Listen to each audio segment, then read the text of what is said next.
international idea. And then the second part is political party finance in Indonesia, a never-ending reform. The third is political party financing in Malaysia. The fourth is political party finance in the Philippines. And the fifth is the political party finance reform in Timor-Leste. You can all download this research in our website, www.perludem.org. And we will also share the link on the chat box so you can download this research. So, ladies and gentlemen, if we talk about political party finance in Southeast Asia, especially in Indonesia, Malaysia, the Philippines, and Timor-Leste, we can see that there is more or less, we are in the same condition. There is still lack of comprehensive regulations, not only for the limitation of donation or spending, but also the reporting and audit process of political finance. To disseminate this research, we, as well as to discuss the agenda to political party finance reform in Southeast Asia, we held a series of international conference. This is also collaboration with the International IDEA, Lente, Bersih 2.0, Pradet, and Kokus. So this is not only the conference that we held, but we still have 3 other conferences. Tomorrow we will have conference that held by our friends from the Philippines, Lente. So don't forget to join tomorrow's conference. I would like to send my gratitude to all writers and all speakers for this conference, Mr. Yukihiko, Mr. Andreas Ufen, Ms. Rumbidzai, Ms. Deasy Simanjuntak, and also, of course, our moderator, Ms. Khushbu Agrawal. Thank you so much for making the time for this conference and have a great discussion. Back to you, Khushbu. Thank you very much, Ms. Agustiati, for this very comprehensive and succinct introduction. I would now like to invite Ms. Lina Rikila Tamang, Regional Director for Asia and the Pacific at International IDEA, to share her remarks. Lina, the floor is yours. Thank you very much, Khushbu, and welcome, and thank you everyone for attending this conference on reforming political finance systems in Southeast Asia. As mentioned, the conference is organized also to commemorate the International Day of Democracy, which takes place on 15th September. And while the moment, it is the work of Perludem and other civil society organizations that gives us glimmers of hope, and like the research that we are discussing today. And I would like to recognize the report that we are to publish. I think the report is first of its kind, taking a comparative look at finance systems in Southeast Asia, civil society organizations, and experts. And I'm also grateful for Perludem and the Respect Project for involving international IDEA, and hence recognizing also our long-term commitments. And here, let me also take an opportunity to thank the Manian Politics team at IDEA Stockholm for their support and collaboration, and they were also contributing in today's conference panel. International IDEA is intergovernmental organization, including Indonesia and the Philippines as member states from Southeast Asia. And our mandate is to support democracy worldwide, and money and politics and political finance is one of our priority areas of work. This cross-country study that we have at hand related to dangers of abuse of money, I think it sends us a warning sign. We must all be very alert to the potential state capture to illicit use of money in politics. But this report also sends us an encouraging sign by proposing what to do to mitigate those adverse effects of non-regulated political finance practices and how to better enforce such regulations where they exist. In June this year, International IDEA launched the Global State of Democracy Indices, to be found from IDEA website. And we can see the data shows that corruption continues to affect quality of democracy and in way. And not much progress part of, or should I say, radical transparency, while not a silver bullet, go a long way in curbing political corruption. So therefore, the civil society's efforts in advocating more transparency, more accountability, and more enforceable regulation needs to be supported. And this study is a first step in that direction. And I applaud the USAID as well for deciding to support a project like Respect. So I personally look very much forward to this discussion and the panel, and I'm sure this panel will discuss not only the problems, but also propose solutions for us to contemplate. So many thanks, and back to you, Khushbu. Thank you very much, Lina. We had some technical issue listening to your entire speech, but we did get a gist of what you said. So thank you very much, but that's okay. I think the audience could get the gist of your presentation. So thanks a lot. I just want to remind all our participants that the report is now available on Perludem's website, and our colleague will post the link to the report on the chat box, and you can access and read at your leisure. Thank you very much, Lina, once again. With this, we now move on to our panel for today. Let me quickly run you through some housekeeping rules. The 90-minute panel will be divided into two sections. During the first 60 to 70 minutes, I will be asking some questions to our panelists, and for the rest 15 to 20 minutes, we will take some questions from the audience. Please use the Q&A function if you are joining us via Zoom. If any of our participants want to directly ask a question to our panelists, please use the raise hand function, and we will take your question during the Q&A round. If you are watching us on YouTube, either of Perludem or of International IDEA, please feel free to leave your questions in the comments section, and we will moderate those questions. Southeast Asia is a diverse region, and this diversity is reflected in the political finance systems in the different countries of the region. There are some similarities, but also differences. One thing that is common among them is none of the system is perfect. There are problems and challenges in every country, whether it relates to the absence of appropriate legislation, loopholes in regulatory frameworks, lack of compliance from political actors, or ineffective implementation. Although 90 minutes is definitely not enough, we will try our best to uncover some of these issues and identify the possible solutions to these problems in the region. And to do so, we are joined by 4 distinguished panelists today with extensive knowledge and experiences on political party finance systems, both globally and in Southeast Asia. First, we have Ms. Rumbidzai Kandawasvika-Nhundu, who is the Senior Advisor for Democracy and Inclusion at International IDEA. She is a democracy and gender diversity advocate and practitioner, and with several years of engagement on gender equality and women's empowerment in political systems and political parties, electoral systems and processes, constitution building, political financing, and parliamentary strengthening all across the globe.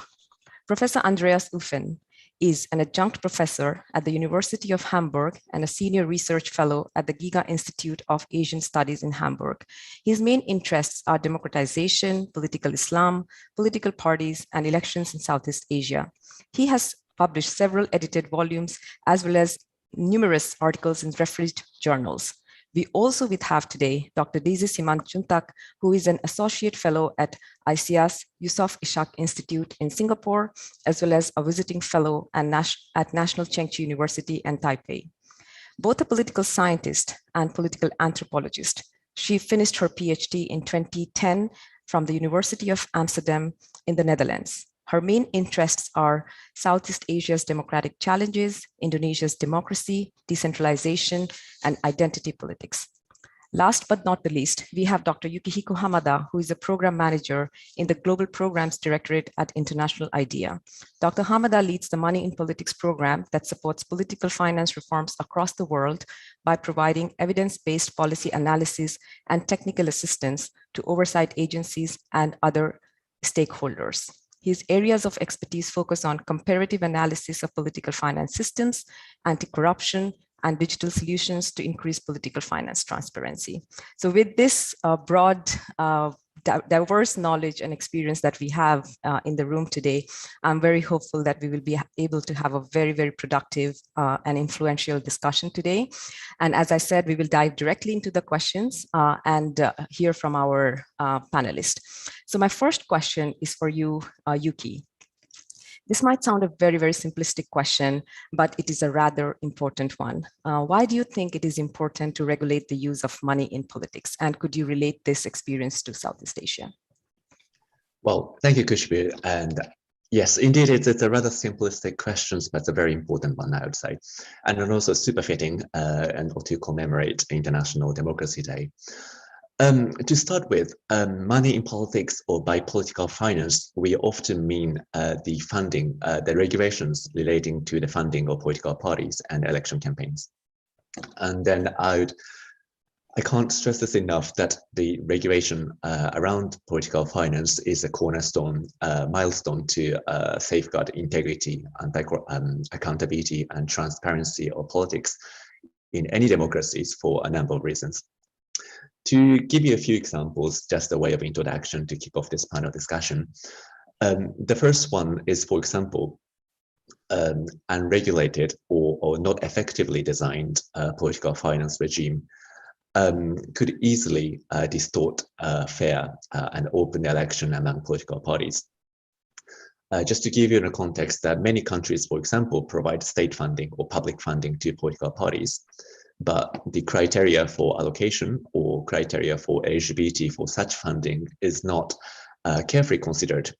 Only the ruling parties or larger parties will benefit from such system, and leaving the smaller parties or challenger parties in a very disadvantaged position. Or similarly, again, if the money in politics, if the political finance is well regulated, not well regulated, this will open the door to undue influence or large money to influence the political processes and decision-making processes in any countries. This could often lead to corruption or corruption risks in many countries. And as Lena mentioned, International IDEA has developed this global indices called Global State of Democracies. One of the indicators of this GSOD indices is to measure the absence of corruption in around the world. And interestingly, if you look at this particular component of GSOD indices, absence of corruption, so to say, the perceived level of corruption in the world and then also in Southeast Asia has not changed significantly in the last 10 years. And of course, there are a number of reasons behind this, this static state of absence of corruption, but certainly we believe one of the driving reasons behind it is the slow reform process in political finance or money in politics area. So these figures, but also some of the arguments I just mentioned, definitely underscore the need to up our game to implement the existing political finance regulations and also think more innovative ways to make money more positive role in politics. Yeah, I might just leave it here then, but I'm happy to take questions later. Thank you very much, Yuki. And you set a very good stage for my next question, which was for Deasy. So Yuki rightly said that regulating the use of money in politics is important to uphold democratic accountability. What can political finance regimes in Southeast Asia say about the quality of democracy in the region? Deasy, the floor is yours. Thank you very much, Khushbu. Yeah, thank you very much. Hello to everyone from Taipei. So yeah, based on my very kind of short observation on this subject in Southeast Asia, I by no means am an expert on this, but I've written some short article on political financing in several countries in Southeast Asia, namely Indonesia, Malaysia, Thailand, and Myanmar. Just an overview of what is really happening. So it's not really like a deep analysis into the problems of each countries. However, it could already be discerned that they showed several similar features, namely the lack of or absence of regulations, the linkages between businesses and politics. There's also an unlevel playing field for large and small parties. There's a question of corruption, and there's different levels of course, corruption in different levels of rampancy. And lastly, also a weak monitoring mechanism. So if we connect this to the quality of democracy in Southeast Asia. So in their 2004 article in Journal of Democracy, Larry Diamond and Leonardo Morlino, they wrote that while there's no one single framework for gauging democratic quality, there are 8 dimensions on which democracies vary in quality. So there is the question of freedom, the question of rule of law, vertical accountability, horizontal accountability, responsiveness, equality, participation, competition. So these 8 things are important when we're trying to see whether there is a substantial level of quality of democracy in Southeast Asia. So problems in party and campaign financing that I've said before, all these problems, these similar features, it can be categorized under challenges in democratic dimensions, such as the rule of law, vertical and horizontal accountability. Meanwhile, the unlevel playing field distorts competition.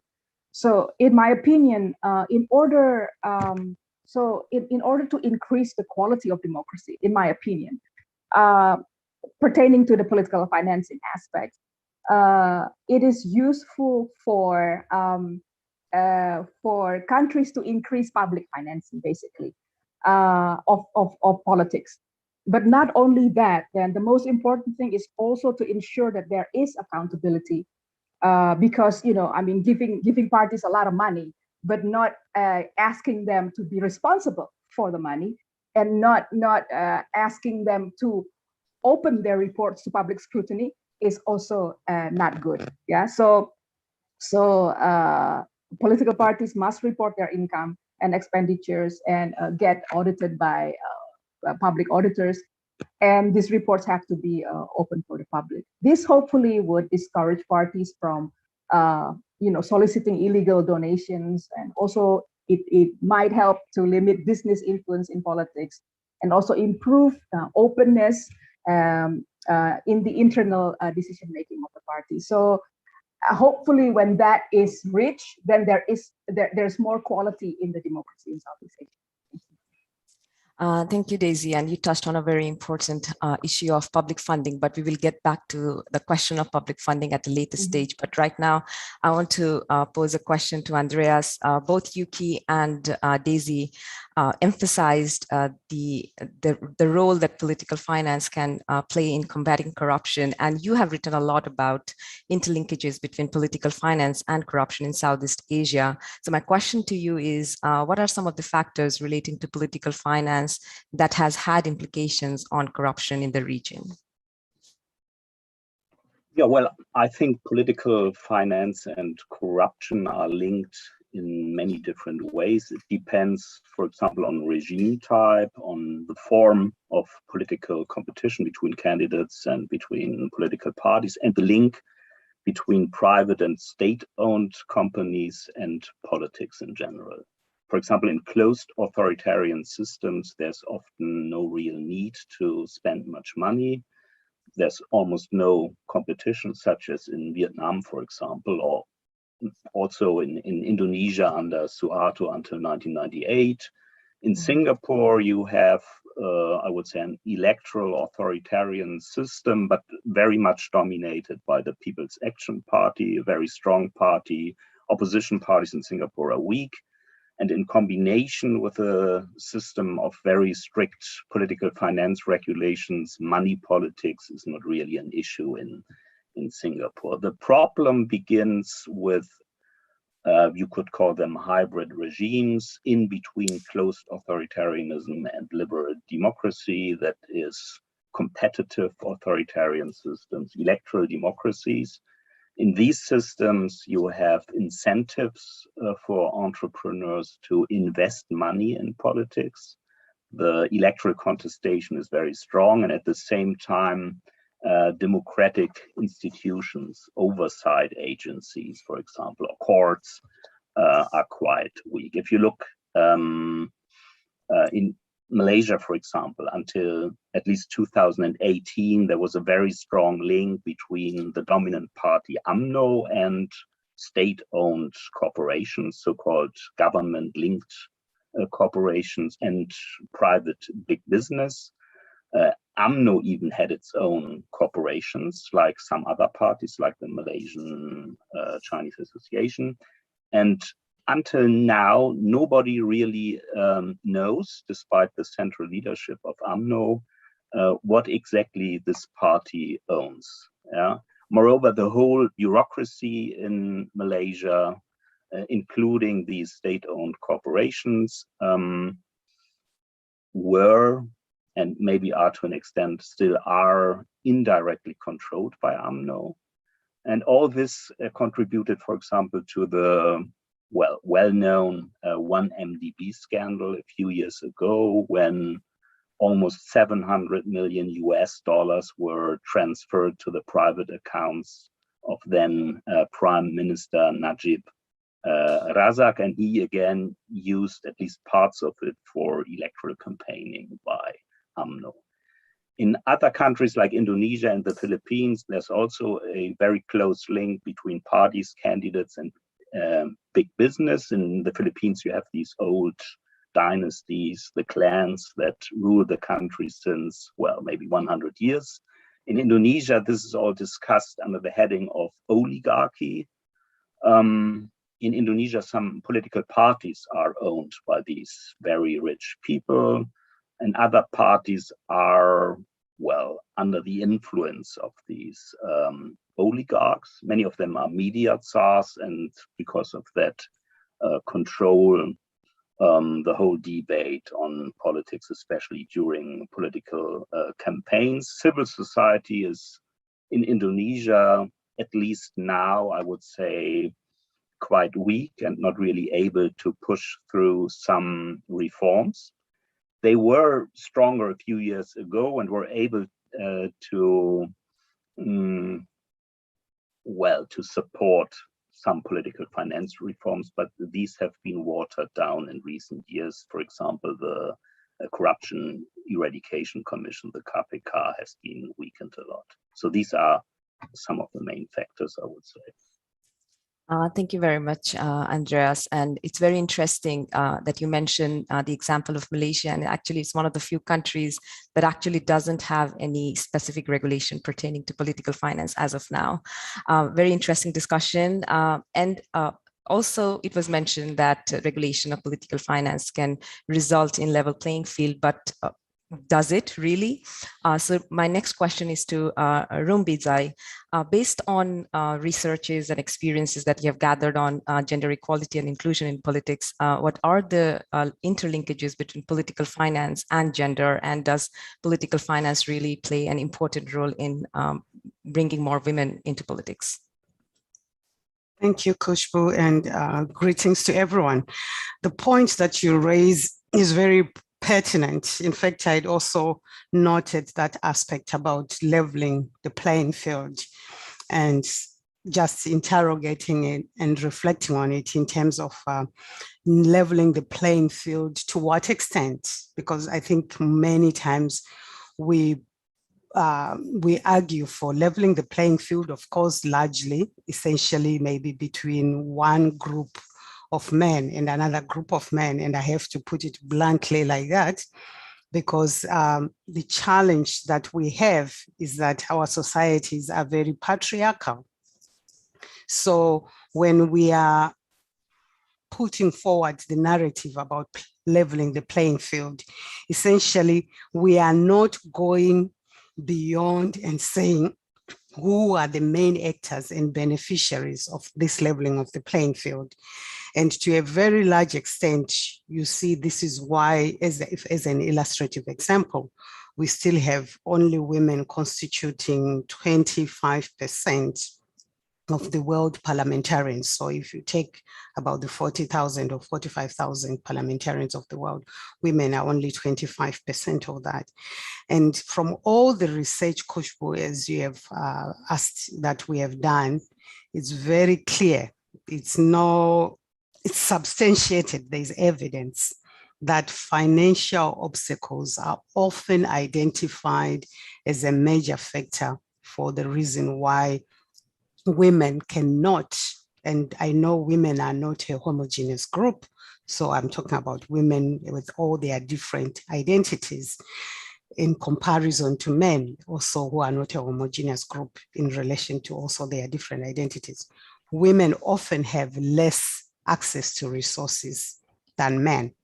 And we have found, like for instance, if I can cite the publication or knowledge resource that we've put together, which is titled Gender Public Funding, Gender Targeted Public Funding for Political Parties. It is very clear.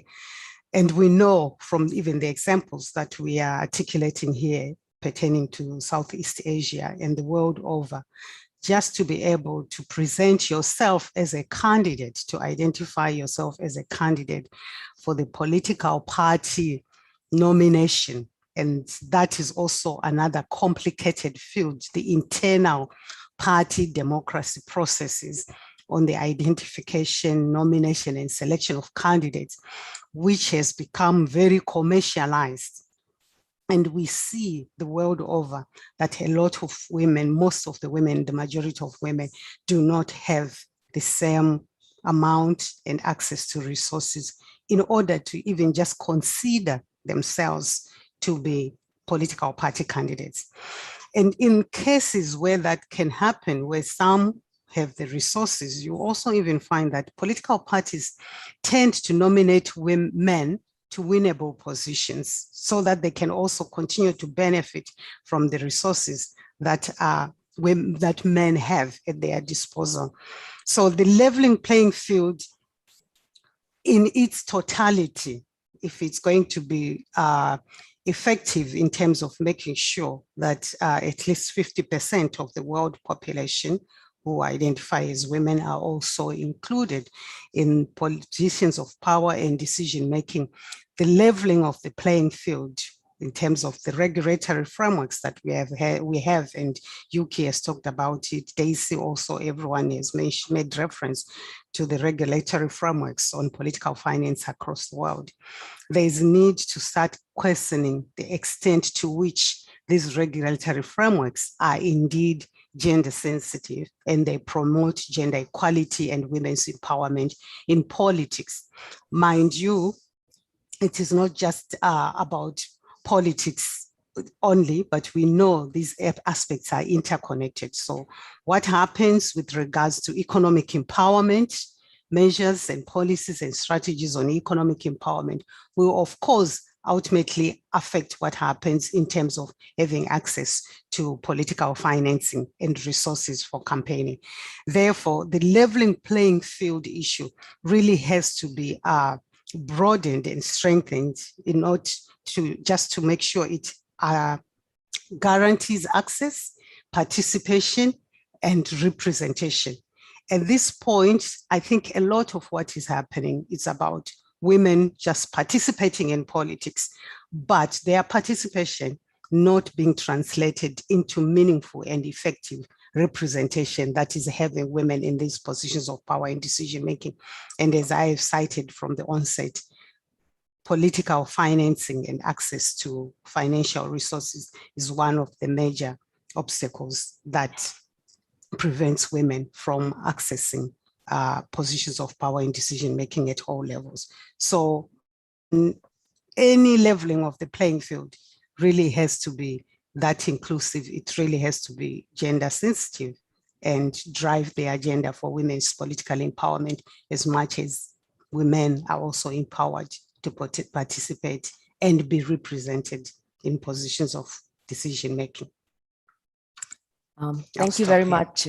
Yeah, thank you very much, Rumbi. I hear that the initiatives to improve women's political participation, particularly pertaining to the use of money, has to come from all factors and all sections, including political parties themselves, or via public funding, or even if there are private initiatives. But the idea is, as a society, we need to up our game if we really want more women in politics and enable them to play a meaningful role in politics. Thank you very much for that very apt intervention, Rumbi. And again, we have been talking a lot about public funding, gender-targeted public funding, and Deasy particularly spoke about the use of public funding. So my question now is for Deasy. So some countries in Southeast Asia, just like other countries around the world, they provide public funding to political parties. However, there is not much research on the effectiveness of public funding. In your opinion, does public funding really work in reducing political parties' reliance on private donations? What are your experiences, or what does studies from Southeast Asia tell you about that? Thank you very much, Khushbu.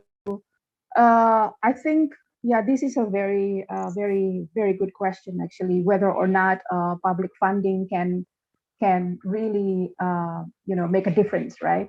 To reduce dependence to corruption, basically, to reduce the instances of soliciting illegal funding for political parties. Well, actually, the answer is also, it really depends. It really depends on the situation of each country itself.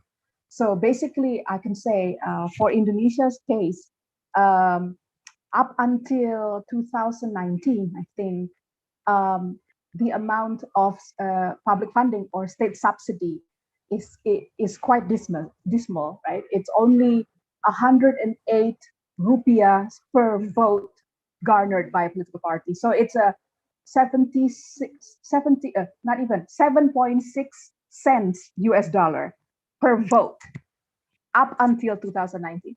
And in 2019, the government made a new law, made a new agreement. Then it was increased tenfold. It became 1,000 rupiahs per vote. So it's quite tenfold, almost tenfold, and it's around 70 cents US dollars now. So it means that, for example, the biggest party in Indonesia, PDIP, they won 23 million votes in 2014, which means they will have 23 billion rupiahs for state subsidies. It's a huge amount. I mean, like for us, from outside, we feel like, oh, it's a lot of money. But actually, it doesn't even cover half of the party's annual funding necessity, basically. So still, then the party would have to look for sources of other, funding sources. And mostly parties in Indonesia would ask money from political party members who are holding public office or who have a seat in the parliament. So the amount can be really big, 15 to 40% of the salary would go to the party. So that's actually one of the biggest item in the political parties' funding source in Indonesia. So it is, for Indonesia, I think it is a step towards something good, because giving public funding could reduce the reliance on illegal sources, reliance on donation from oligarchs. I actually don't really like to use this word very lightly. So big businesses, also to kind of reduce the the dependence of the parties towards on these big businesses or big business. But again, like I said, so far the Indonesian political party budget report, the report of income and expenditures, have not been done correctly, even on the state subsidy that was very dismal. So you can imagine how blurry it is for the non-state subsidy sources, right? So I think, okay, giving public funding is good for political parties, but the most important thing again is the accountability. It's the report, it's the auditing of the report, and it is the opening for public scrutiny. That is very important, so that political financing can be really making a difference, especially for the quality of democracy. Thank you. Thank you very much, Deasy. That was very, very interesting. And you talked a lot about the issues of compliance and implementation, something that obviously we'll be talking about, but at a later stage, because right now I want to get to Yuki, who is the co-author of the introductory chapter in the publication that we are launching today, Political Party Finance Reform in Southeast Asia. Yuki, can you share some of the key findings presented in the paper, particularly pertaining to Southeast Asia? Of course, thanks for the question, Khushbu. So this report that has just been launched today, International IDEA has a fortunate to contribute a chapter to provide a comparative assessment. So in this short paper, what we did actually to look at the legal framework of those 4 countries concerned under the RESPEC project, but also benchmark the results against the more regional and global context. So we also look at the global standard and then the scores in the Southeastern region at large, so that intentions to place those 4 countries vis-a-vis the global standard.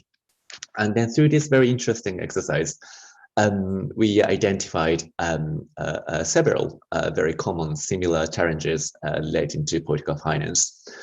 I think some of the challenges are already being touched by the Deasy and Andreas and Rumbidzai as well, but it's always nice to repeat the very important message, so allow me. There are roughly three messages I like to convey to respond to your questions. One is there's a clear legislative shortcomings across all those regulations in 4 countries, as well as in some cases absence of regulation entirely. So the case of Malaysia is a case in point. There's no dedicated political finance laws at all in a country currently, and certainly this is a major issue. We'd like a country to consider introducing a framework to frame the influence of money in politics.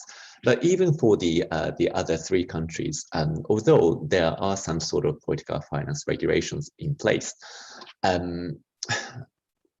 and our assessment sort of identifies there are still certain loopholes or shortcomings that make them rather incomplete.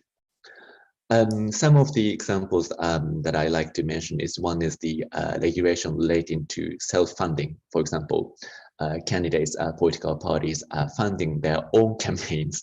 In terms of regulation around that, it's in Southeast Asia, it's rather unregulated area. The same goes to taking loans by political parties, whereas this is a rather well-regulated area in other parts of the world.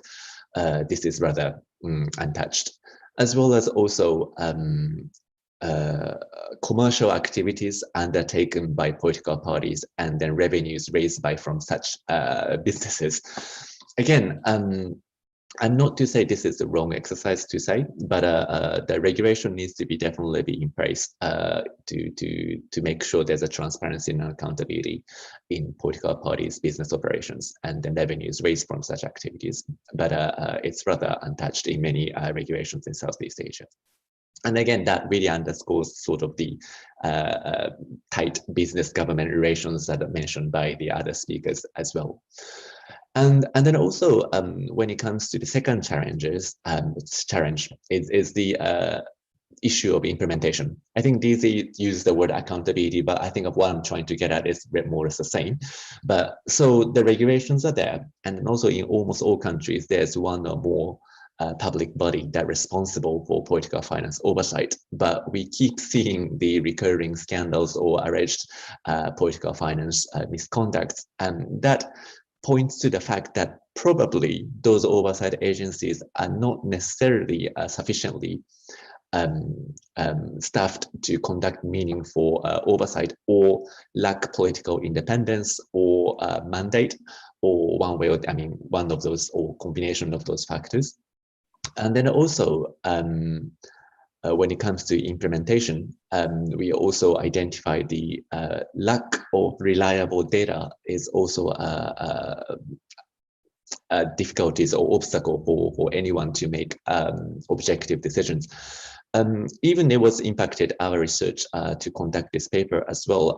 When you look at those data, it's very difficult to have very reliable data sets in relation to, for example, the number of sanctions applied to misconduct, or compliance rate of political parties submitting political finance reports to oversight agencies in time, for example, or how much of the political finance reports are disclosed in a set time frame, for example.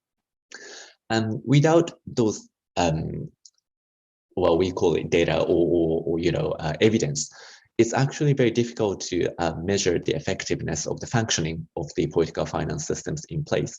So as well as closing regulatory legislative loopholes, focusing on implementation, and also start developing sort of reliable indicators to measure, monitor, and then measure the effectiveness of the regulations in place.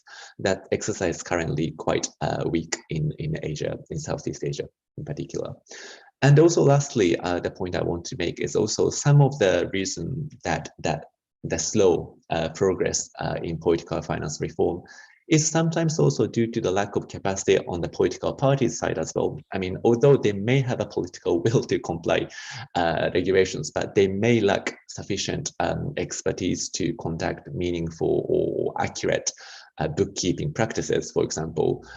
So in that case, that also underscores a need to provide more capacity building training to political parties, particularly those who are new or smaller parties. They may lack sufficient sort of capacities on their end to comply with political finance regulations. There are many more, and then also there are some emerging challenges that I like to touch on as well. But yeah, these are the very at quick glance some of the key findings that I think is worth mentioning here. Thanks.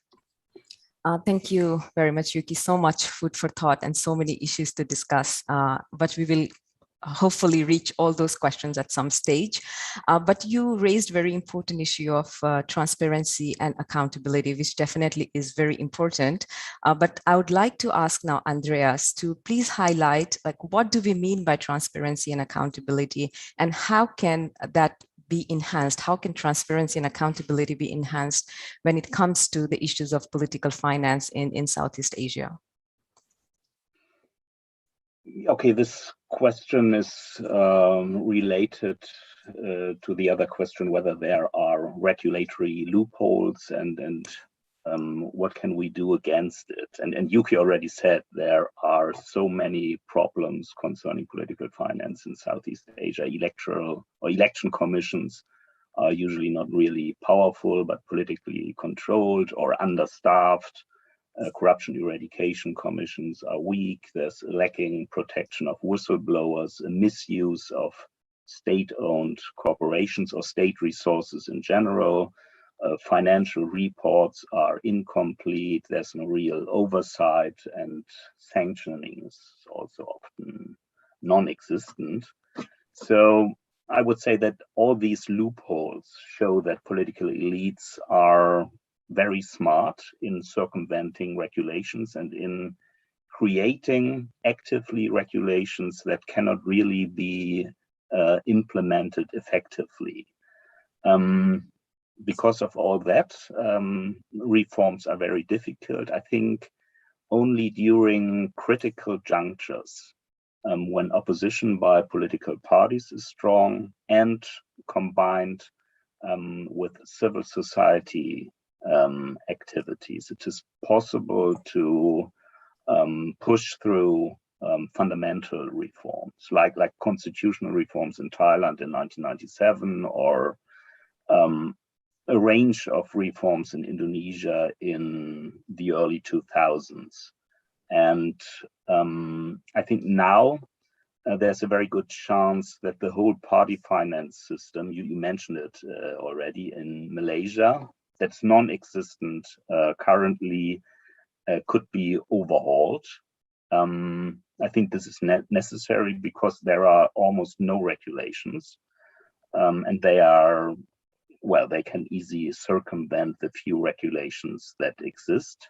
But now in Malaysia, party opposition is very strong, and the current new government is under pressure to come to terms with the opposition coalition. And just yesterday and today, they came with these confident and supply agreements. That means for the first time in Malaysian history, the opposition and the governing coalition work very closely. And, well, they start to politically reform the whole polity. Hopefully, we do not yet know. And we have to have in mind that the whole reform process in Malaysia started, I think, in the mid-2000s, and the most important civil society actor at this time, maybe until today, is Bersih, the movement for clean elections.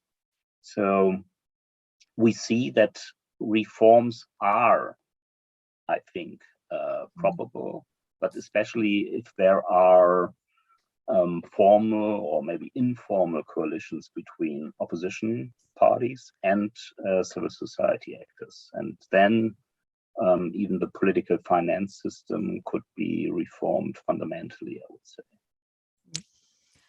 Thank you very much, Andreas. And I'll continue with you as a follow-up question to what you said and what also Yuki was mentioning about both the capacity of the oversight agencies as well as their independence, which of course is a very important balance to strike. But what is the problem here in the region? Are there other oversight bodies not independent enough? Are they not capacitated enough? Or do they not have enough resources to carry out their mandate? What exactly is the problem that we're talking about here in terms of implementation of the regulations and how the capacities of oversight bodies come into play?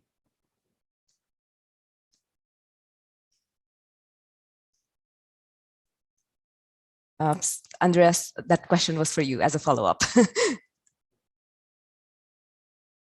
I thought. Excuse me, sorry. Could you repeat the question? Yes, sure. Yeah. You mentioned a little bit about the capacities of oversight agencies and the independence thereof. I just wanted to ask you as a follow-up question to your intervention on what is the problem in the region? Are the oversight bodies not independent enough, or they don't have enough capacities, and what kind of capacities they could use, for instance?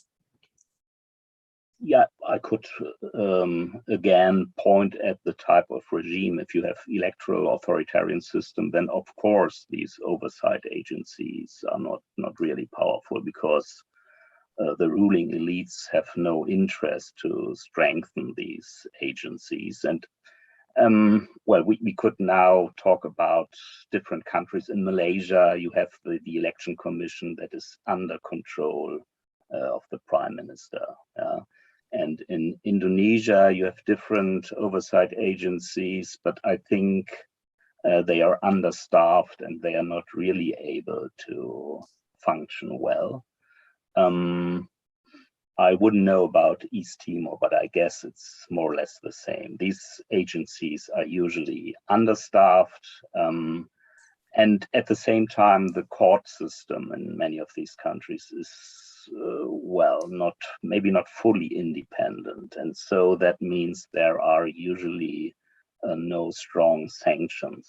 Yeah, I know in Thailand there were. Sometimes they would ban whole parties, but this instrument again was politicized and maybe not part of a well-functioning political finance system. But in Indonesia and Malaysia, oversight and sanctioning is, as far as I know, very weak. Yeah, Thank you very much, Andreas. Rumbi, now I will ask the next question to you. You highlighted the challenges women face in accessing finance to run campaigns or run for office. But for sure, there must be some good examples and good practices that we can all learn from across the world or even from the region in how money can be made accessible for women who wants to run for office. Mm-hmm. Sure. Yeah, sure. Definitely, Khushbu. It's not like there are no efforts whatsoever. There are some efforts, but also remaining mindful of the fact that the efforts, what we are seeing, the progress is very slow and uneven across the world. Because these efforts, if I may build upon what I was saying earlier on, it cannot be one size fits all. And also, it's not going to be effective if we have fragmented or ad hoc measures. The issues pertaining to gender equality and women's empowerment are so interconnected in terms of the socialization, the social constructs, the perceptions and attitudes towards women's leadership, men's leadership, and the entire setup, as I said, of our patriarchal systems that then have a profound effect on the political party systems, what happens within political parties and the electoral systems. And having said that, indeed, there are countries where if we look at what we have on the political finance database from the data that we have for 180 countries, it shows that 70% of those 180 countries receive some form of public funding, political parties for their activities. And out of those 70%, only 17%, not 17% of the countries have gender targeted measures. The examples that we can cite, for instance, are countries such as Finland. Finland is actually regarded as one of the countries in the first countries in the world in 1974, when they ensured that a certain proportion of public funding is earmarked to activities that target transformation. You know, it wasn't just about, ensuring that a certain number of women get into positions of power and decision-making through the political parties, intra-party democracy processes, but it was broad transformation of attitudes. So the public funding is there to ensure that there's gender equality. So broadly, it will not just be political parties say we have a certain number of women, but also what is it that they do, their practices, their attitudes, the way of life from a gender equality perspective. We also have countries such as France. France introduced gender targeted measures like in 2000. But if we look at the region where, for instance, a country such as Timor-Leste, where the gender targeted funding is connected and linked to compliance with gender quotas. And there are several countries that have that measure in place, where gender quotas compliance is required to be is a requirement in order to be included in the ballot, and also then to be eligible for public funding. That is happening in Timor-Leste, as I've mentioned. It's happening in South Korea. It's happening in Bolivia. It's happening in Mongolia, in Belgium, in Costa Rica, in Spain, in Argentina. So, but as I said at the onset, Khushbu, the efforts are still very minimal, and they are in a few countries.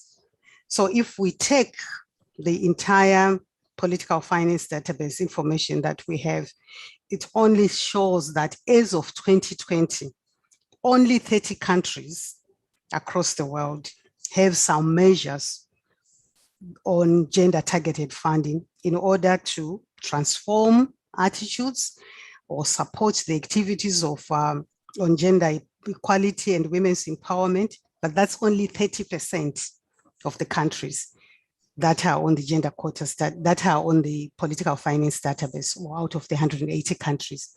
Yet we know of the 180 countries, at least 70% have access to public funding. Why is it's 70% and then 17% for gender targeted measures? Why can't it just be 70-70? If any country has provisions for political parties to have access to public funding, which comes from public resources, and the requirements that have already been articulated for accountability and reporting, why is that provision for gender equality not mainstreamed in all these public funding legal frameworks and political parties accessing the funding from the government? Why is it not done the same in order to ensure gender equality and women's empowerment? So the efforts are there. There are several other countries as well, even like Sweden. For instance, Sweden, they ensure that a lot of the gender targeted funding goes to the women's wing. And I'm mentioning women's wings here because I know several countries in Southeast Asia and across the different regions of the world, political parties have established women's wings, but we need to start also paying close attention to the functions and role of those women's wings.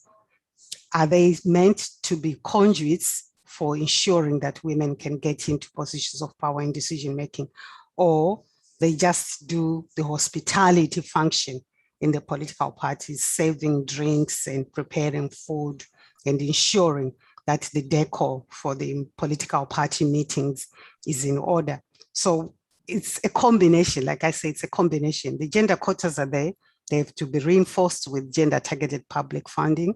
They also have then to be reinforced by transformation of attitudes and perspectives and perceptions, which then relates to another component of the media, because that has also a role to play. Thank you, Khushbu. Thank you very much, Rumbi. That was really interesting. And again, you touched upon an issue that Deasy was discussing as well, that while public funding can be effective, we also need to look at how it is allocated and how it is distributed. And this also reflects on how it eventually also leads to more women in politics. So thank you very much for that. Deasy, now I'll go to you. We are Perludem, which is based in Indonesia. We have a lot of audience tuning in from Indonesia, and I'm very sure that they're interested in this topic on political finance in Indonesian context. So I want to ask, what are the unique circumstances and specific challenges that Indonesia is facing in its quest to reform political party finance? Thank you very much, Khushbu. I think a lot of the audience know more than me about this, actually. But at the risk of saying something everybody already knows, so we know that political parties, especially in a large country like Indonesia, is in need of massive financial sources, right, to finance their activities, also to basically to just survive in the political competition. Even outside of electoral period, financing their organizational structural necessities, to finance educational programs.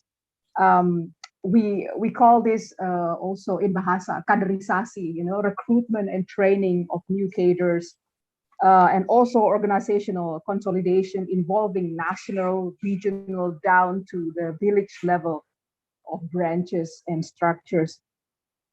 However, there is also a lack of regulations, which constitute a major challenge in this matter. We have Law Number 2, 2008, and Law Number 2, 2011, regulating political party finance, but some of the stipulations inside the laws are a bit ambiguous. Like I mentioned before, there's lack of the mechanism for accountability. Parties are only obliged to make annual budget reports, but the reports are only, for example, audited by their own auditor. There's no access for public scrutiny, and there's also a lack of sanction mechanism, basically, for violation of regulations. And I think Andreas also mentioned about the weak, how do you call that, oversight institutions. So I think those are the things that are lacking in Indonesia. Actually, the laws regulated party financing has several sources: membership fees, member donation, non-member donations, private donation, and state subsidy. Like I said before, state subsidy and membership fees are the most dismal ones, at least until 2019. 2019, there was a tenfold increase in the state subsidy. But the lack of public finance for the political parties make political parties trying to offset the cost by illegal sources, by illegal soliciting illegal donations, or getting money from members who are in the parliament or who have public office. So basically, those are what is happening in Indonesia. Also, there's another thing. In Indonesia, there are several, Andreas also mentioned it, there are several oversight institutions. For example, the General Election Commission and the Election Supervisory. So the General Election Commission, KPU, National Supervisory Body, Election Supervisory Body, Bawaslu, the State Auditors, BPK, and the National Police, right? So there are four. But there's really no regulation who holds the principal responsibility for investigating and imposing sanctions in Indonesia. So when there's a breach of regulations, they are waiting for each other, So there's really no, there's like a special designation. Okay, now the national police goes first or something like that. So there's no such thing as that. So it would be great, going forward, if Indonesia could think about designating one specific oversight institution to take this responsibility. And there's also a lack of, this is my observation, there's also a lack of partnership with watchdogs, right? It is important. Watchdogs are very, very important, especially when there's in regional level, there's really no interaction between countries in Southeast Asia. We all know ASEAN is a consensus-based organization, so there will not be any. It's unlikely there's going to be a regional level common mechanism for political finance reform, right? So not like OECD or not like the Open Government Partnership or something like that. So the partnership between watchdogs and oversight institutions are very important, and that's actually still lacking in Indonesia, where it's actually very important for watchdogs to be more active here, because watchdog, especially the internationally structured one, like International IDEA or Transparency International, they can talk to each other in regional level, So it's very important. That's what is lacking in Indonesia at the moment. But there is already a discourse of adding to the public finance, which is a very good discourse, even to the number. The number even amounts to 6 trillion rupiah in 2023. So that's actually something that is we are excited about, but also we are very wary about how the accountability process is going to be, because it's a huge amount of money and it needs to be handled very properly. Yeah, that's it. Thank you. Thank you very much. Thank you very much, Deasy. And you raised a very important point that just in political independence and capacity of oversight bodies is not sufficient. We also need they also need a clear mandate to, do their functions. Thank you very much for that. And Yuki, now I want to come to you. You mentioned that you wanted to talk about some emerging challenges. So in the report, in the paper that you co-authored, you have also highlighted some of the emerging challenges that the region should start thinking about or is already facing. Would you be able to highlight some of those issues, please? Of course, and then there have already been many points raised by speakers, and then I really love to dig each one of them much deeper. But for the interest of time, I'm also want to highlight a little bit of the emerging issues that we believe that's going to be an issue in Southeast Asia as well.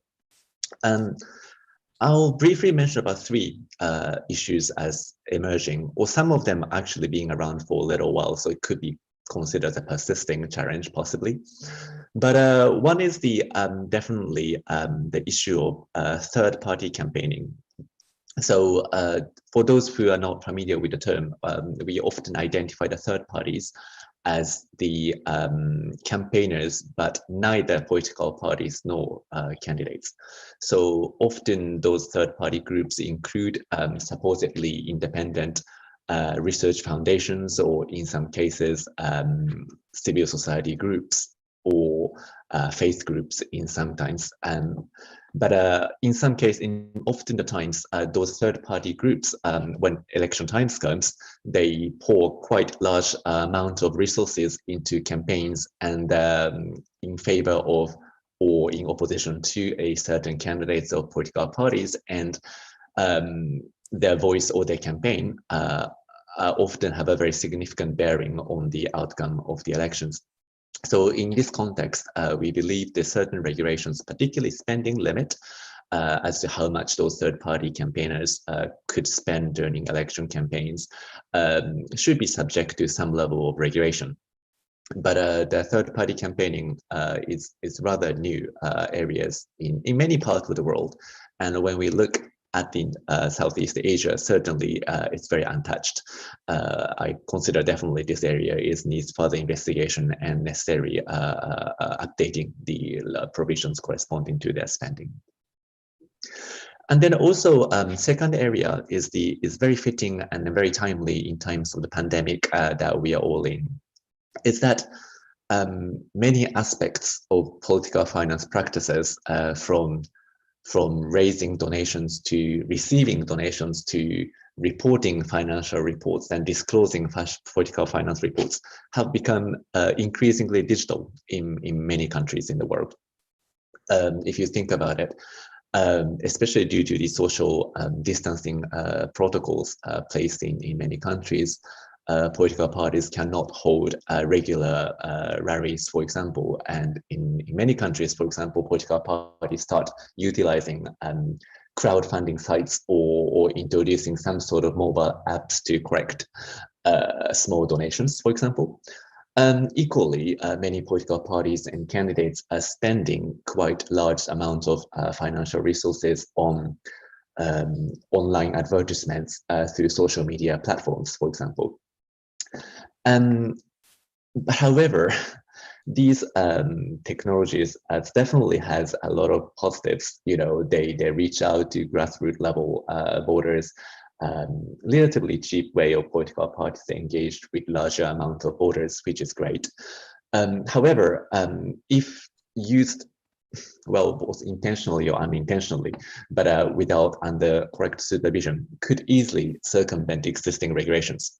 For example, many countries have ban on anonymous donations or a ban on donations coming from foreign sources.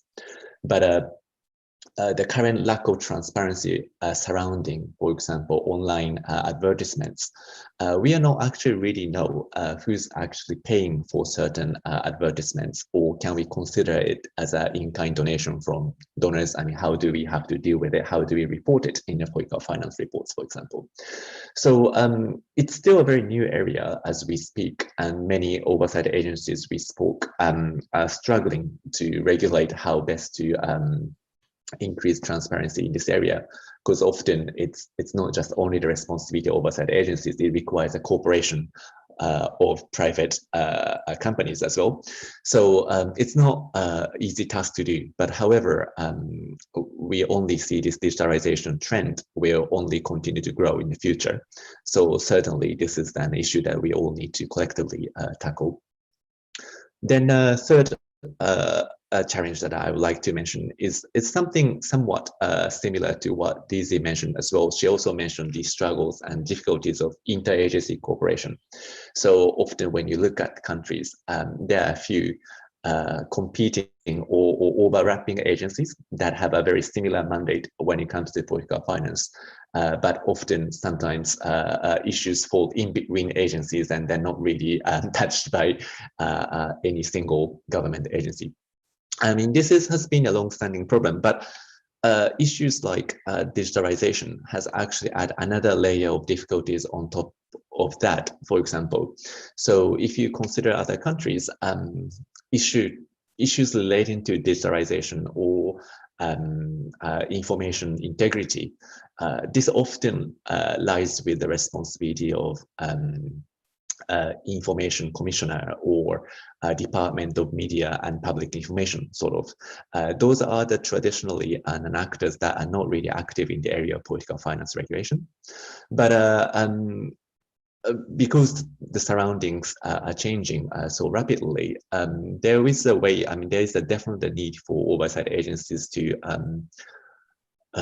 develop some sort of the interagency cooperation or mechanism to allow them to exchange information more easily and then also cooperate as on a one basis. That mechanism is currently lacking in many countries. And then in addition to that, I just need to highlight that also political finance is definitely one main area for corruptions, as all the speakers mentioned. But we also need to be very, very realistic in the sense that to realize and acknowledge just implementing political finance regulation is not going to be effective to mitigate the risk of money in politics. I mean, there are certainly other avenues to influence politics by using big money. For example, public procurement system is often identified as one of those risk areas, or is there effective lobbying regulations in the country, for example? You know, the way political interactions are initiated by the corporations, is it subject to regulations? You know, so it's another, in addition to interagency cooperation, it's also important to consider placing political finance regulation in a much broader anti-corruption strategy. So connecting political finance with other issues such as already mentioned by panelists, for example, whistleblower protections, you know, or connecting it with other measures, for example, asset disclosure mechanism that's often in place in Southeast Asia. But those data actually make it, you know, compatible, or, you know, or connecting those data sets, for example, to make oversight more effective, for example. So connecting political finance with larger anti-corruption efforts is also a challenge and a task ahead for all countries in Southeast Asia, I would say. Thank you very much, Yuki, and for highlighting very important issues that globally, but at the same time also very, very relevant to the region, including the issue of online campaign financing, which is bound to grow. It has already grown by leaps and bounds, especially during the times of COVID, and it's going to grow even further. So thank you very much for sharing those insights. I just want to remind our audience that we are nearly at the end of the formal questions and answers round. So please write your question in the Q&A chat box, or if you want to directly ask your question, please raise your hand so that we can moderate. I have just a couple of more questions for the panelists, but we are very, very excited to hear from our audience itself. You can use the Q&A chat. I have a question, which chat box should be used? So please use the Q&A chat box. Andreas, Deasy mentioned the need for CSOs, regional cooperation. Yuki also talked about interagency collaboration. You have worked in the academia for very long. You have worked in think tank for quite a bit. What role do you think think tanks or international organizations or academia can play in bridging this divide that we face in terms of data. Yuki was mentioning that there is no reliable data oftentimes that can be used for evidence-based advocacy or evidence-based policy reform. So what role do you think can we play as academia or as think tanks? Well, I think we need different types of research. We still need the research that already exists. For example, in your report on political party finance reform in Southeast Asia, one finds very valuable data on expenses for very different activities and items. For example, details on regulations and their effects, on the costs of election campaigns. I think we still, of course, need all this. Yeah, I'm thinking of the articles I have read on Indonesia and on Malaysia in this report, and well, that still is very helpful, but we all know that this is, of course, not sufficient. I think we could need more comparative studies in order to identify best practices. For example, how could we use state funding in an effective way? Are there good examples in other countries? And if there are they transferable to other countries? And then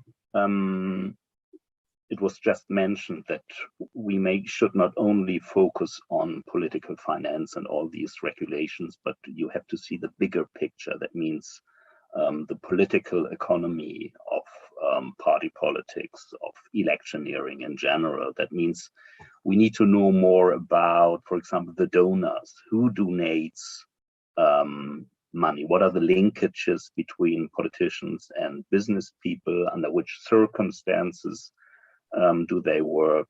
Who are actually the people behind parties and candidates? I mean, if I think about Indonesia, we mostly hear rumors, but we do not really know who, for example, has financed the campaign of presidential candidates, for example. I don't want to mention names. So we need research on the political economy going beyond political finance. The problem is that it is very difficult to analyze. It's very difficult to really interview these people. And then Yuki already mentioned a lot of this. There are many new issues coming up. We need more research pertaining to new social media, for example, the use of cryptocurrencies that has been mentioned in your report.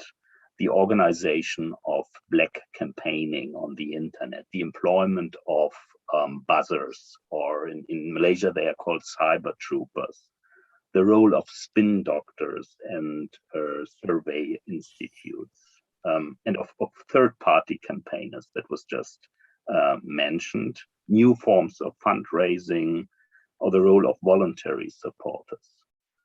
So I think the campaigns are currently changing tremendously in the whole region, and maybe we also need new types of regulations and new forms of oversight. Yeah, you need, for example, independent agencies able to observe different activities on the internet, and of course we need research on all that.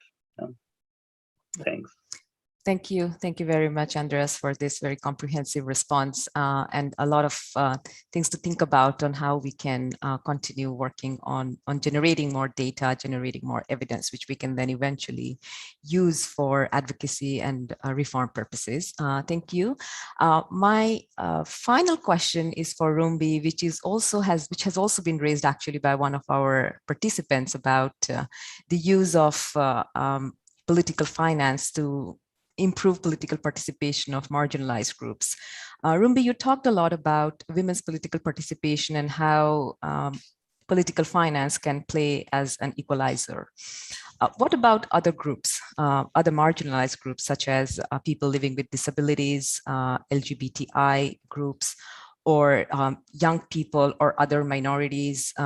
How can public finance, political finance play an important role in bringing more people from these groups into politics? Mm-hmm.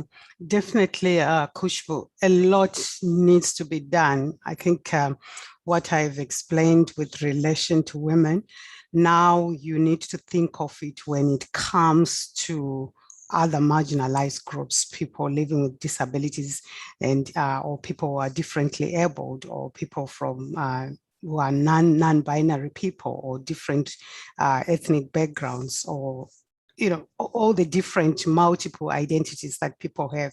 So you can actually imagine that as it is right now, not much has been done in terms of earmarking public funding to address the issues of inclusion of marginalized groups. We've just dwelt a lot on women as a particular segment, but we need to look at the same principles again, because it's about readdressing the underrepresentation of different segments in our populations, and of course addressing the issue of overrepresentation of one segment of the populations. Therefore, we still see that a lot has not been done in relation to the other marginalized groups. If at all, we have challenges. For instance, if I can mention the youth across the world, one of the issues and major obstacle that they face is the lack of access to financial resources for campaigning. So, and we have cross-cutting dimensions. When we are talking about the youth, we have youth who are women, men, non-binary, living with disabilities, or from different ethnic and religious backgrounds.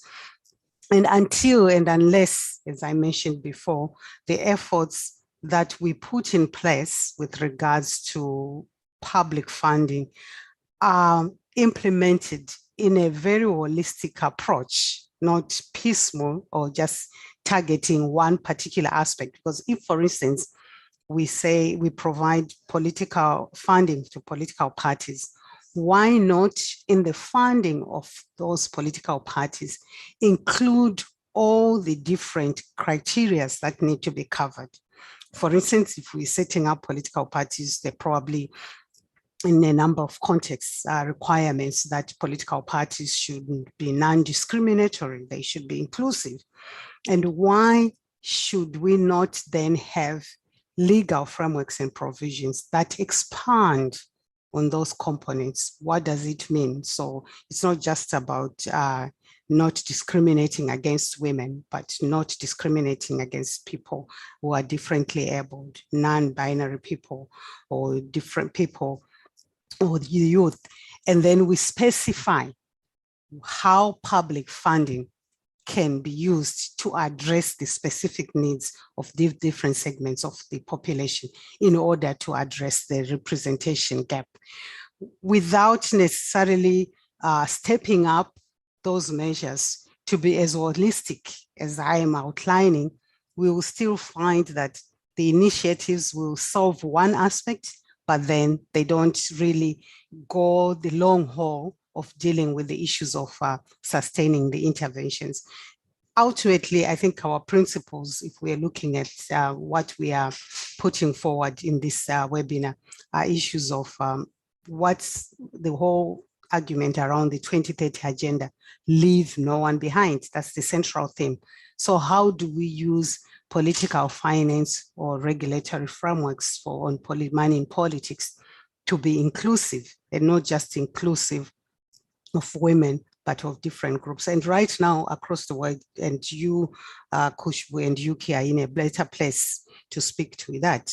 With all the information that we have on our political finance database, not much has been done beyond even the minimal reflections that I have shared just regarding women. So you can imagine about the other multiple identities that people carry, nothing much has been done. And this is a challenge that we have to step up to across the different parts of the world and in the region as well, in Southeast Asia. Thank you so much, Rumbi, and very rightly said that there is very little that has been done. But our fight will continue, and we will work together with stakeholders to do more research and collect evidence on what works, what is missing, and what needs to be done. So thank you very much for that.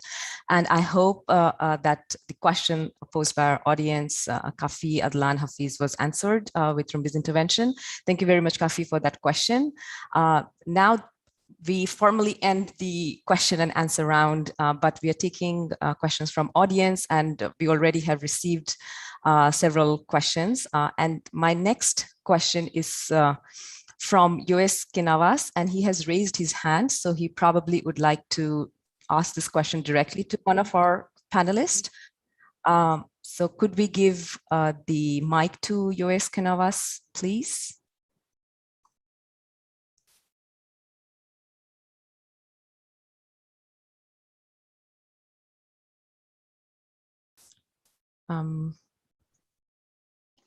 I think he also typed his questions in the box. We can, I think there might be some technical issue with his mic, so I will read the question that has been given by US. It is for either Yuki or Andreas. Either of you can take this question. He's talking about that in many APAC countries, detecting and monitoring the movement of money is a perennial problem. Could you talk a bit more about the variation in the region regarding states' ability to monitor the money movement? Does it correlate with the country's quality of democracy? Andreas, perhaps you can take this question. Yeah, but maybe Yuki can add. I think maybe he knows more about the regulations in detail. I could talk about Malaysia. I mean, Malaysia is the most glaring example where hundreds of millions of dollars were or came as a donation from somebody of the Saudi Arabian monarchy. That's at least what the Prime Minister, the former Prime Minister Najib Razak said. And well, the impression is that before 2018, well, the movement of money was not really controlled, and it was more a kind of private affair of those members of the political elite who were interested to use 1 MDB money for different reasons. But, well, detecting and monitoring the movement of money in Indonesia or the Philippines, I can only imagine that this will also be difficult, and that of course there is a connection to the type of regime. I mean, the more democratic a regime is, the better is the monitoring usually, I would say. But Yuki, maybe you can add. Yuki, yes, please. Thanks, Andreas. I think this is like one of those million-dollar questions. Really, it's very hard to answer. But no, but I try to be concise. But I like to give you concrete practices that other countries adapt. First of all, this problem is particularly difficult in a cash-based society like many parts of Asia. I'm talking about tracking the money in politics because, of course, all the monies that are often given under the table is very hard to be detected, and especially at local level or the regional level in Southeast Asia. One cannot expect people to use credit cards or bank transfer to make donations. So that's often the root cause of it as well. But if we were to speak a little bit more global trend and how other countries are trying to increase transparency in the flow of money and then increase the ability to track financial resources, one is definitely mandating or requesting donors to use bank transfers so that the trace will be identified very easily digitally. But also, and then this especially in the Europe, North America. I mean, this has become a very prominent feature rather than accepting cash, so to say, but asking donors to use wire transfer to political parties. Or again, also in relation to this is the, and again, the other alternative is to strengthening the law and requiring the disclosure provisions. And for example, not only donor identities to be required, but I think that's the main issues. I mean, in some countries, the law doesn't even require the political parties to disclose their donor details. I think that's very important to have certain transparency as to who's giving money to which political party. But also, for example, beneficial ownership, that's another issue, for example. So many corporations provide donations to political parties, but if the public cannot know who actually owns that corporations, it's very difficult for the CSO and media and then other concerned citizens alike to really understand who is trying to influence the public decisions making. So, and then also by knowing the who's giving the donations to political parties, we can also link that information to, for example, other data sets such as public procurement information, so that we can see if there's a correlation. If the big donors giving donation to political parties, are they more likely to receive public contracts after the election, for example? So then we can really close the cycle of the flow of money in politics. So really requiring transparency is one major step forward. And then the second is if there is any sort of IT infrastructure in place or good level of internet penetration across society, making some aspects of oversight of political finance a little bit more digital, it certainly gives you a little bit more corruption proof, so to say, although not perfect, but certainly it's better than the paper-based oversight and implementation. Thank you very much, Andreas and Yuki, both for your very insightful remarks. And I hope you have received your answer. Our next question is from Ika Priyayani, and she's posing it to all speakers. What is the most effective way to regulate political finance? Is it through laws or through government regulations, electoral regulation, or political party regulation? What are other country experiences and what could be relevant for Indonesia? Perhaps Deasy would like to answer this question, and any other panelists, please feel free to join in with your response as well. So basically in Southeast Asia, each countries have their own political party laws. More than one actually. In case of Malaysia, there are two. And in Indonesia, there's, I don't know, several actually. So I think the legal framework, the laws are very important, but also what is more important is the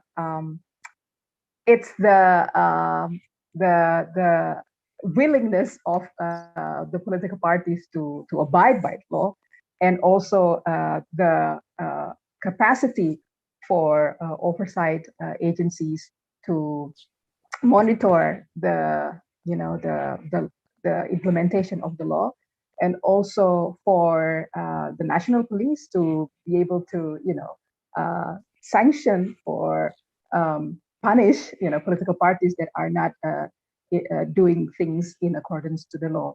So the rule of law is very, very important. But what I said also, the most important thing is also the willingness, so that it's something that is more than obeying the law, but it's also something that the political parties themselves are willing to really abide by what is correct, political governance that are correct, and so as to ensure political financing to be clean and to be to have a good quality of democracy that is sustainable. I think that's also for Indonesia. Thank you very much, Deasy. Khushbu? Yes, Rumbi, please. Yes, yeah. I just want to build on what Deasy has said, because the question asks whether it's the law or the regulations and electoral regulation or political party regulation.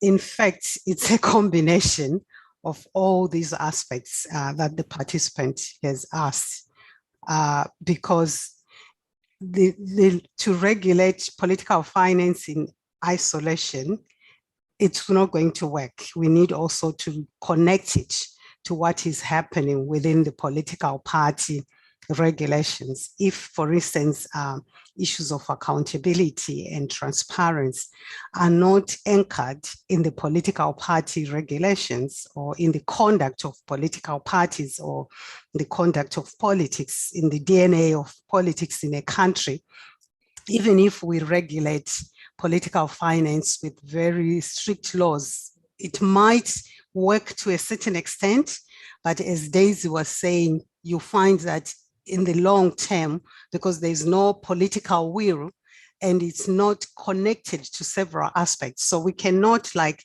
separate the issues.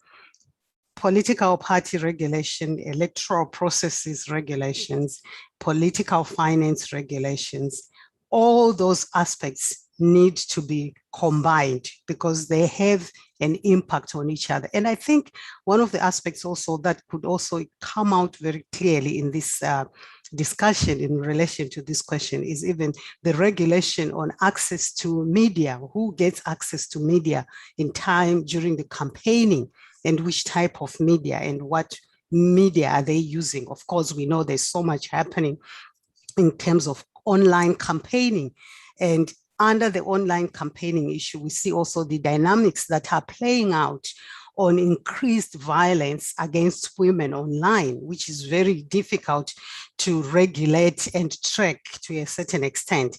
So these aspects are interconnected. We need to look at all the different dimensions and the relations that it has ultimately in whether the integrity of money in politics is maintained and can be sustained. Thank you so much, Rumbi, and a very apt way to put a close to our question and answer round, since we don't have any more. The idea that we cannot work in isolation, everything is interconnected, and this has been an issue that has been raised consistently about the role of different parties or different agencies, about interagency coordination, the role of CSOs, how issue of political finance has to be put into a broader anti-corruption agenda, and how it has to be mentioned and addressed in every regulation pertaining to parties or finance or elections. So thank you very much for that insight. With this, we come to the closure of question and answer round, since we don't have any. But if any of the speakers would like to give a closing remark or to add anything in what we have discussed today, I open the floor for you at the moment. So any of you, Yuki, Andreas, Deasy, or Rumbi. Yeah.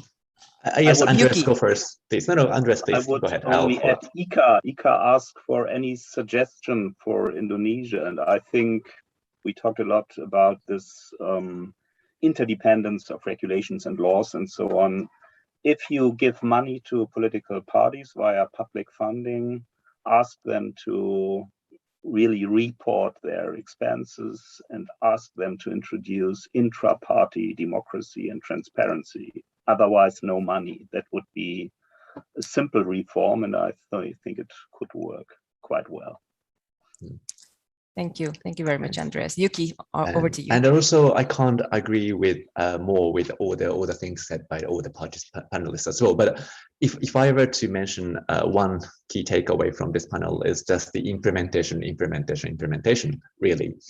Because, I mean, except the case of Malaysia, but in most countries, political finance laws are in place. And I don't think necessarily one law, is better than the other. I mean, as long as certain regulations are there, I think, in my opinion, it's better than none.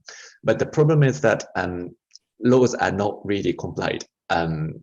So that goes back to some of the points we already raised in the panel, that capacity and then political independence and the legal mandate of oversight agencies, that really needs to be strengthened significantly in Southeast Asia if you want to see some improvement in transparency and then accountability in money in politics. I mean, that's that. Because also I might just want to leave one interesting case is that overshooting the program, meaning introducing laws after laws, are not always effective either. I mean, if you consider, for example, the country like Sweden, where International IDEA's headquarters are situated, is in fact political finance is very loosely regulated. I mean, there's no many dedicated laws to require political parties to act one way or the other. However, better or worse, I mean, at least perceived level of corruption, or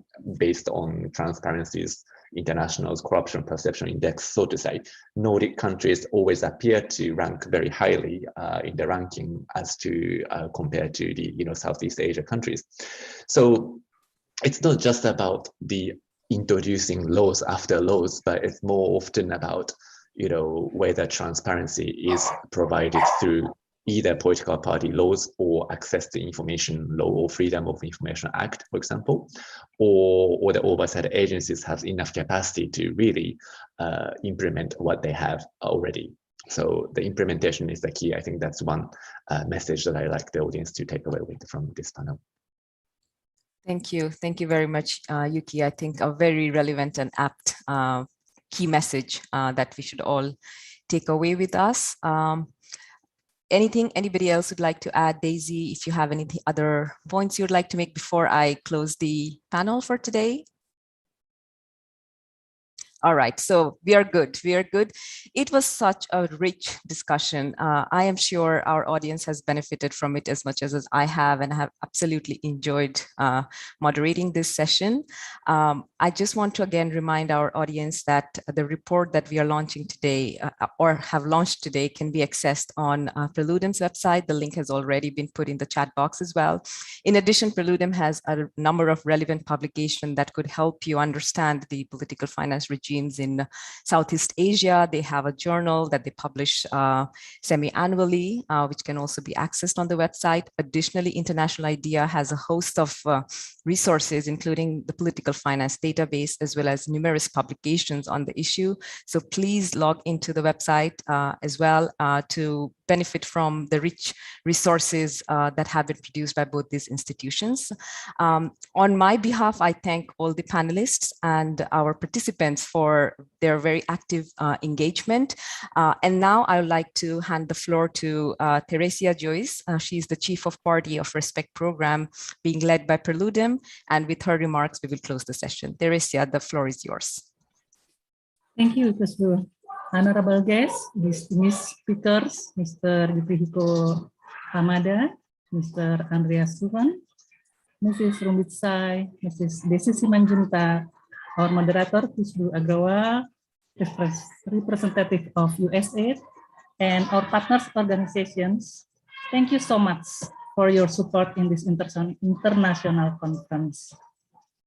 Political party financing is notoriously difficult to monitor, and I really appreciate for the shared analysis and thoughts during this conference to understand and to examine the challenges of political party financing.